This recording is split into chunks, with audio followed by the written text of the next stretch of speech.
Hey everyone, कैसे हैं आप लोग। होप सो आप लोग अच्छे होंगे और आप लोगों को ये अपडेट मिल गई होगी कि आपका जो पेपर है एलईओ का वो निरस्त हो गया है। और 20 अप्रैल को सिर्फ एलईओ की पोस्ट को छोड़ के बाकी सब चीज़ का पेपर आपका 20 अप्रैल को होगा। और एलईओ के लिए जो है बाद में वैकेंसी जो है दोबारा आएगी, क्योंकि इसका जो वैकेंसी है वो निरस्त हो गई है। ठीक है। आज की इस वीडियो में हम बात करेंगे एग्रीकल्चर पोर्शन के लिए जो ये सिलेबस है आपका लैब असिस्टेंट, मशरूम पर्यवेक्षक और रसायन विभाग, और जिसमें भी आपका अगर टॉपिक सेम है तो उसी से रिलेटेड ये वीडियो है। ठीक है। तो कई स्टूडेंट को जो है एग्रीकल्चर के सिलेबस में बहुत ज़्यादा डाउट हो रहा है कि ये हमें कहाँ से करना है। तो मैंने अपनी एक प्रीवियस वीडियो में भी बता रखा था एग्रीकल्चर और एनिमल हस्बेंड्री के लिए कि आपको कहाँ से कवर करना है। अगर वो वीडियो नहीं भी देखी है तो अभी मैं आपको दोबारा से यहाँ पे बता दूंगी कि आपको कहाँ से करना है। ठीक है। भले ही आज 12 अप्रैल हो गई, लेकिन अभी भी आपके पास 7-8 डेज़ हैं। अगर आपने और सब पढ़ लिया है तो ये टॉपिक भी आप लोग करके जाइएगा। मैं सिलेक्टेड टॉपिक बताऊंगी, ज़्यादा नहीं बताऊंगी, लेकिन आपको ये करके जाना है। ओके। आज की इस वीडियो में हम बात करेंगे एग्रीकल्चर वाले पोर्शन के लिए। नेक्स्ट वीडियो में हम लोग एनिमल हस्बेंड्री वाले पोर्शन को भी देख लेंगे कि कैसे कवर करना है। ओके। तो फर्स्ट यूनिट जैसे ये है आपकी सीरियल्स और वेजिटेबल्स और फ्लावर्स और मेडिसिन्स के बारे में है। ठीक है। ये वाला जो टॉपिक है मैंने आप लोगों को इसके नोट्स जो है प्रोवाइड करा रखे हैं। अगर आपको चाहिए कि मैम आप इसे एक्सप्लेन कर दीजिए और इसके एमसीक्यू भी बता दीजिए कहाँ से आते हैं, तो वो भी मैं आपको प्रोवाइड करा दूँगी। आपको नीचे जस्ट कमेंट डाउन करना है। लेकिन अभी कट टाइम कम है तो मैं आपको बता दे रही हूँ, इसके नोट्स मैंने जो है आप लोगों को प्रोवाइड करा दिए हैं। जो माई सेलेक्टेड नोट्स है उसी वाली वीडियो उसमें ये कवर करा दिया है। ठीक है। तो ये वाला टॉप यूनिट आपकी कवर हो जाएगी। सेकंड जैसे आपकी ये वाली यूनिट है plant cell culture, cell division, plant tissue culture, plant anatomy, pollination, photosynthesis, respiration, transpiration, photoperiodism और प्लांट ग्रोथ रेगुलेटर। ये वाली सारी यूनिट जो है आपकी एनसीईआरटी से कवर हो जाएगी। ठीक है। आपको जो है सेल डिवीजन वाला चैप्टर और इसके अलावा एनाटॉमी वाला चैप्टर, ठीक है, और प्लांट एनाटॉमी वाला चैप्टर, और इसके अलावा आपको प्लांट फिजियोलॉजी, ये चैप्टर आप देखेंगे तो ये वाली यूनिट जो है आपकी कवर हो जाएगी। ठीक है। अगर हम नेक्स्ट यूनिट की बात करें इस वाले यूनिट में, तो इस वाली यूनिट में भी आपका यहाँ से जो न्यूट्रिशन वाला है, ठीक है, जो प्लांट न्यूट्रिएंट्स वाला है, ठीक है, ये वाला जो पोर्शन है आपका ये भी एनसीईआरटी से कवर हो जाएगा। ठीक है। जो मिनरल न्यूट्रिशन वाला चैप्टर है उससे आपका ये भी कवर हो जाएगा। ठीक। नेक्स्ट आपको जो है करना है वो करना है आपको कुछ एग्रीकल्चर यूनिवर्सिटी के नाम देखना है। ठीक है। ये वाली यूनिट जो अगर आपको करनी है तो आप कहाँ से कर सकते हैं। एनसीईआरटी में कुछ कम दे रखा है, ठीक है, ज़्यादा है नहीं, लेकिन जो मेरे नोट्स हैं ये सीरियल्स मिलेट्स वाले उसमें मैंने 7-8 यूनिवर्सिटी के नेम लिख रखे हैं, उसको देख सकते हैं। इसके अलावा अगर और आपको करना है तो एनसीईआरटी 6 to 12 वाली महेश बन्नवाल की बुक आती है, उसमें भी कवर करा रखा है। तो अब हम इसमें से जो सॉइल वाला पोर्शन है, classification of soil, activity, types of soil erosion और इस कंजर्वेशन टेक्निक्स, इसके बारे में देख लेते हैं। यहाँ पे मैं आपको सॉइल टॉपिक के नोट्स प्रोवाइड कर रही हूँ जो मैंने अपनी प्रिपरेशन के दौरान बनाए थे, और मैंने बहुत ही ज़्यादा क्वालिटी वाले ये नोट्स बनाने की कोशिश की थी। मैंने सिर्फ 4 पेजेस में ये टॉपिक को कवर किया है, और अगर आपके पास और भी पॉइंट है तो वो भी आप इसमें ऐड कर सकते हैं। ठीक है। कोई प्रीवियस एमसीक्यू वाले पॉइंट हो। ठीक है। तो और यहाँ पे मैं आपको जो भी हाईलाइटेड पॉइंट है वो प्रोवाइड कराऊंगी, और बाकी नोट्स आप जो है अपनी नोट्स वाली कॉपी में भी ऐड कर सकते हैं। ओके। तो जैसे कि सबसे पहली बात तो यही है कि सबसे जो प्लांट लाइक पीएच होता है सॉइल का ग्रो कराने के लिए वो कितना होना चाहिए, 6.5 to 7.5 होना चाहिए। ठीक है। और सॉइल बनने की प्रोसेस को क्या बोलते हैं, सॉइल फॉर्मेशन की प्रोसेस को बोलते हैं पीडोजेनेसिस। जैसे यहाँ पे टाइप्स ऑफ सॉइल के बारे में बता रखा है, 2 टाइप के सॉइल्स होते हैं, residual soil and transported soil. तो ज़्यादातर ट्रांसपोर्टेड सॉइल से क्वेश्चन आता है, ऐसी सॉइल जो अभी होती है कहाँ से, from the place of weathering and paedogenesis, यानी जहाँ से सॉइल बनती है वहाँ से वो ट्रांसपोर्टेड हो जाती है, ऐसी सॉइल्स को क्या बोलते हैं, ट्रांसपोर्टेड सॉइल्स बोलते हैं। ठीक है। अब ट्रांसपोर्टेड सॉइल्स के जो टाइप्स होते हैं इससे भी क्वेश्चन आते हैं। ठीक है। ये कितने टाइप्स के होते हैं, 4 टाइप्स के होते हैं। ठीक है।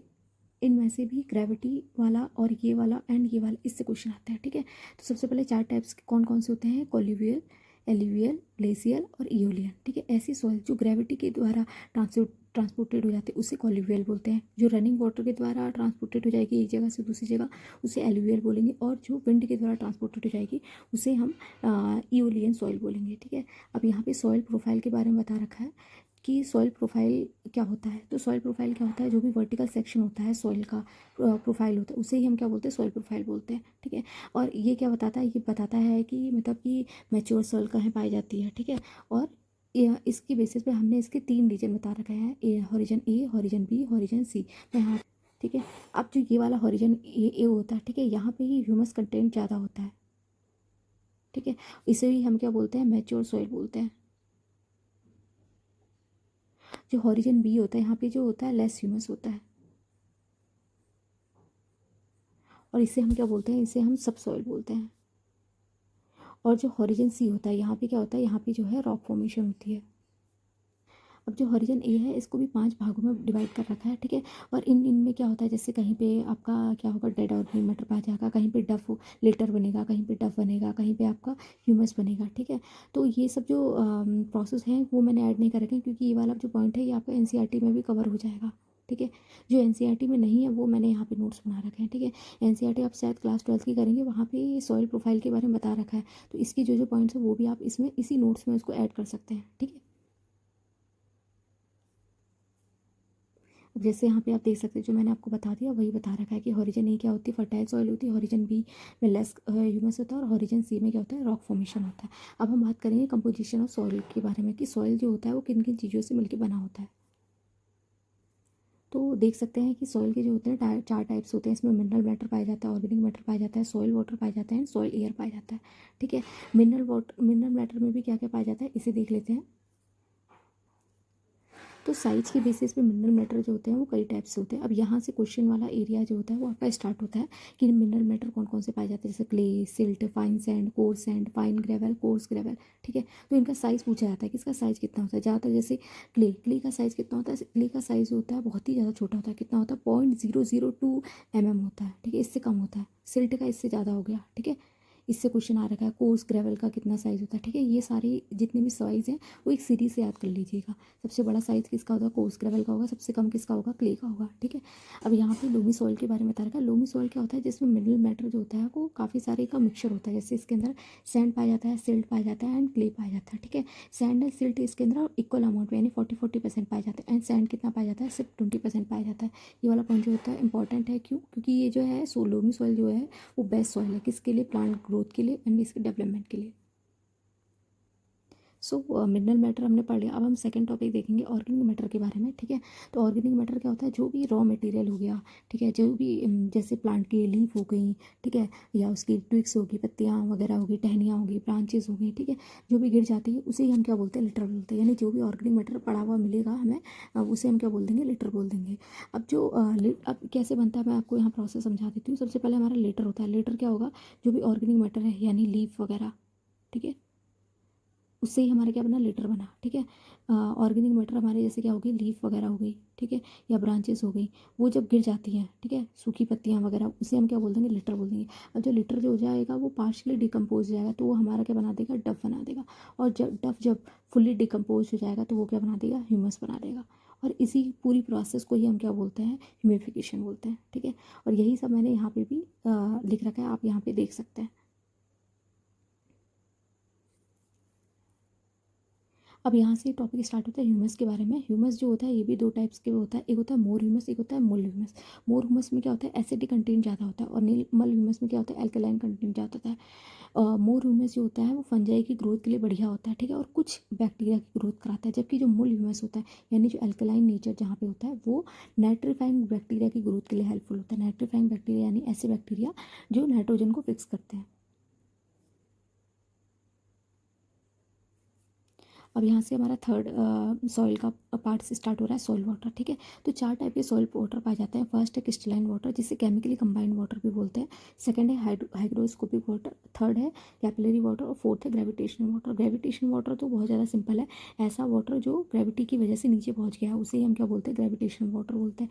कैपिलरी वाटर वो होता है जो प्लांट को अवेलेबल होता है, ठीक है। आपको पता होगा प्लांट में जो वाटर जाता है वो किसके थ्रू जाता है, कैपिलरीज के थ्रू जाता है, ठीक है।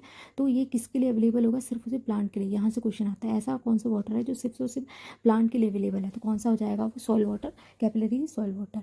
हाइग्रोस्कोपिक वाटर वो वाटर होता है जो सॉइल के किनारे किनारे, ठीक है, कंबाइन होकर रहता है, उसे क्या बोलते हैं, हाइग्रोस्कोपिक वाटर। और crystalline water, chemically bond water क्या हो गया, जो सॉइल के अंदर ही जो वाटर पाया जाएगा उसे हम क्या बोल देंगे, केमिकली कंबाइंड वाटर बोल देंगे।